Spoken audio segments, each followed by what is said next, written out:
Nah, sekarang saya mau tantang satu persatu dari kita di sini. I'm going to challenge you each by person by person. Saudara tentu bisa pikir dan renungkan sekarang. What are my struggles? Tantangan dan kelemahan dan pergumulan saya ini apa? Aduh, saya sekarang tidak tahu calon saya siapa yang akan menjadi istri saya siapa ini. Yang menjadi suami saya siapa ini.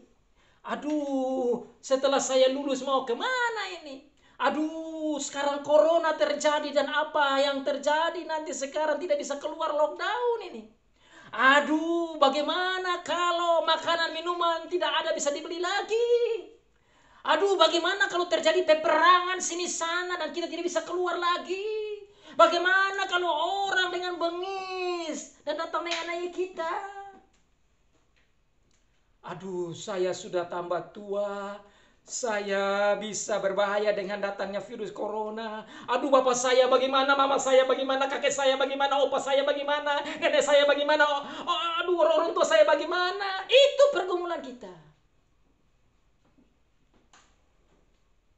Aduh, bagaimana sekarang orang-orang tidak bisa ke kantor.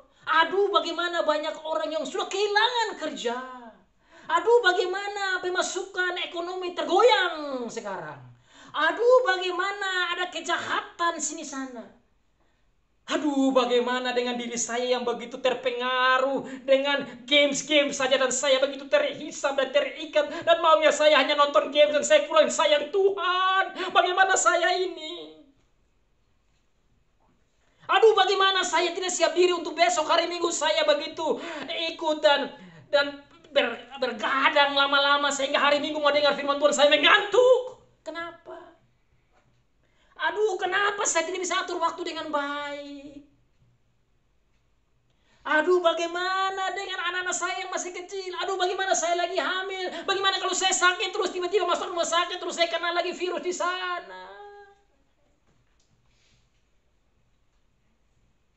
Bagaimana dengan anak saya yang jauh, adik saya yang jauh, kakak saya yang merantau di negeri orang dan tidak bisa pulang? Contoh-contoh ini saudara saya mau angkat.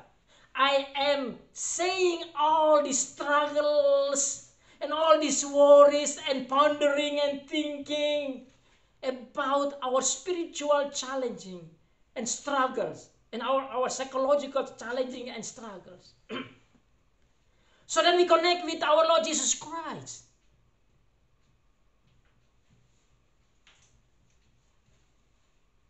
Is He as our mediator thinking about this for us or not? Is He pray for us or not? Sementara Alkitab katakan bahwa dia berdoa sebagai high priest, sebagai mediator, dia berdoa untuk kita. Dia yang tahu persis keadaan kita, terus apa dia tidak berdoa? Dia berdoa. Nah saudara, this is the love, the deep love of our Lord Jesus Christ. When He goes up there, when He ascends into heaven, and He's there sitting on the right hand of the Father, He is praying for us. This is more than your father and your mother and your opa and your oma and your grandfather and your grandmother. This is more than your pastor and your elders. This is more than your good friends. Because I don't think your good friends ever pray a lot like our Lord Jesus Christ. Tuhan Yesus tidak. Tapi dia naik ke sana di sorga. Dia berdoa untuk kita. Dengan kata ini saudara dan saya masing-masing kecil, besar, tua, muda, yang sehat maupun tidak sehat, marilah kita harus merasa terhibur. Bahwa dengan dia naik ke surga, dia ada di sana, dia berdoa untuk kita, dia mengatur ini semua, tapi dia begitu sayang. Dan saya mau saudara-saudara di sini lihat dan catat dan garis bawah, how deep the love of our Lord Jesus Christ to us. Betapa dalamnya cinta kasih dan sayang dan peduli dan care-nya Tuhan Yesus bagi gereja, bagi jemaat, bagi saudara dan saya yang kecil, yang tua maupun muda, dengan segala macam tantangan dan kesulitan dan pergumulan, dia mengerti itu semua dan dia berdoa untuk kita. Saya mau catat satu hal yang lain. Bukankah kalau dia berdoa, bukankah dia begitu sibuk? Saudara catat berapa banyak orang yang dia harus berdoa? Sebagai mediator, sibuk sekali Tuhan Yesus ini. Sibuk di dalam cintanya, sibuk di dalam kasihnya. Sibuk berdoa dengan doa yang jelas dan tepat yang mengerti keadaan kita. Karena dia bukan saja di sorga dan tidak tahu dia di sorga, tapi dia tahu karena dia ada dengan kita. Bersama dengan kita ada, dwells in us. Makanya dikatakan you are the temple of the Holy Spirit. Kita adalah bait Roh Kudus. Tuhan Yesus ada di dalam Roh Kudus itu, ada dalam kita dan mengerti semua inside out. Semua dalam kita itu dia tahu. Dan disitulah dia berdoa. Saudara ingat baik-baik cerita tentang Petrus. Dia bilang apa? Petrus, kamu lemah. Saya tahu itu dan saya sudah berdoa untukmu. Itu bukti. Yohanes pasal 17 juga cerita tentang bagaimana doa Tuhan Yesus yang panjang sekali. Tentang gereja, bagi gereja. Pedulinya Tuhan Yesus. Jadi dengan dia naik ke surga adalah untuk kebaikan saudara dan saya. Dia naik ke surga agar supaya dia berdoa untuk kita. Dia naik ke surga agar supaya dia duduk di sebelah kanan Allah Bapa dan dia mengatur segala sesuatu. Dia naik ke surga supaya saudara dan saya juga terhibur bahwa nanti kita juga naik ke surga. Ini yang membuat kita tuh berbeda dengan ajaran-ajaran yang lain. This make us different from many other teachings. That our Lord teaches us that as I am going there, you also going there. I can pick you up.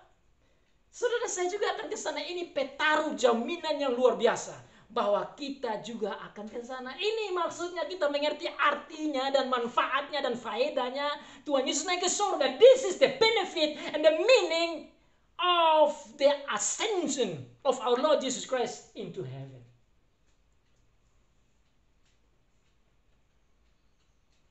Dia naik ke surga. Dia siap banyak tempat bagi kita. Jadi kita tidak saja naik ke sana, tapi kita ke sana, dia sudah siap rumah. What is beautiful news. Ini news harus membuat kita tuh bersemangat di tengah-tengah kesulitan corona. You must be rejoice in the middle of corona because the news.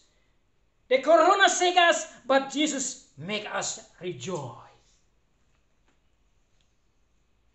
Economical struggle shake us, but Jesus' word make us rejoice. Heavenly joy. Why? Because we are looking after by Him, and He is with us, and He is praying for us, and He is be with us, and He said, I will come and bring you as well. And I'm prepare the place for you.